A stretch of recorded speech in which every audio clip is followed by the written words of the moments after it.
یعنی کبھی پاکستان کی تاریخ میں یا دنیا کی تاریخ میں یہ کبھی ہوا ہے کہ کیس سپریم کورٹ میں چلے اور وہیں سے ان کو سزا ہو جائے؟ نیچے والی یہ سارا کا سارا جو مینج ہوا، اب جنرل فیض حمید ماضی میں بھی کہہ چکے ہیں کہ میں تو میجر جنرل تھا اس وقت، اور میجر جنرل بغیر کیا ادارے کی پالیسی کے کچھ کر سکتا ہے، تو جنرل باجوہ کے بغیر تو نہیں کر سکتے تھے. تو اگر معاملہ صرف 9 مئی اور عمران اس قسم کی روایت جنرل باجوہ نے ڈالنے کی کوشش کی، پہلے تو انہوں نے کوشش کی کہ فیض ہی جو ہے آرمی چیف بن جائے، پھر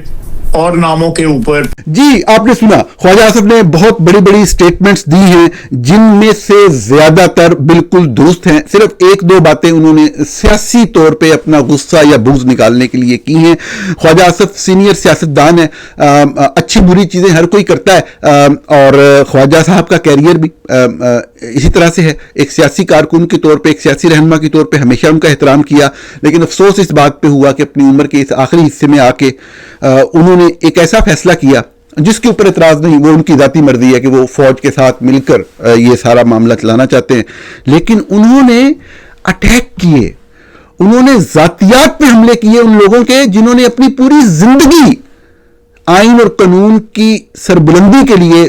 اور سچ بولنے کے لیے گزاری. خصوصاً جب مطیع اللہ جان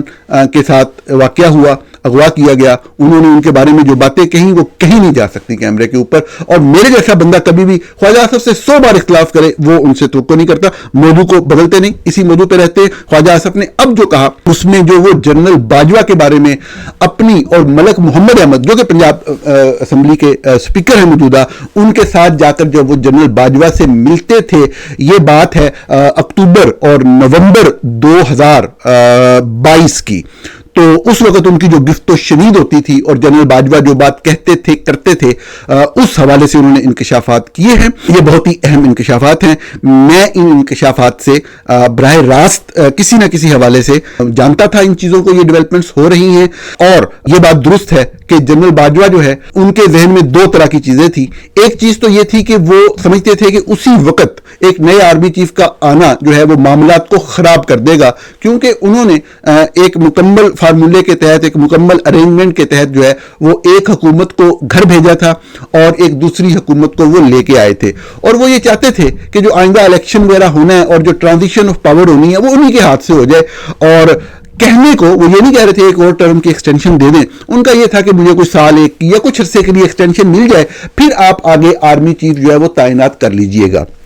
جب سیاسی طرف سے یہ کہا گیا، یہ دیکھتے ہوئے صاحب ظاہر شریف فیملی اس چیز کو سمجھتی ہے کہ فوج ذرا تھوڑی سی ویک وکٹ پہ ہے تو سٹینڈ لیا جا سکتا ہے، تو انہوں نے ان سے کہا کہ نہیں، ہم جو ہے وہ آرمی چیف اپوائنٹ کرنا چاہتے ہیں. ساری پولیٹیکل لیڈرشپ کا یہی فیصلہ ہے. اور اس حوالے سے باجوہ جو ہے وہ اپنی بات کے اوپر اڑے رہے، ڈٹے رہے کہ نہیں، آپ مجھے ہی جو ہے وہ کسی بھی حوالے سے کوئی صورتحال کریٹ کریں، اور میں رہنا نہیں چاہتا، میں کچھ عرصہ جو ہے وہ اس معاملے کو آگے دیکھنا چاہتا ہوں. صاحب ذرا جب ایک دفعہ حکومت آ جاتی تو وہ دوبارہ سے اپنی توسیع کی بات کرتے. اب اس صورتحال کے اندر جو ہے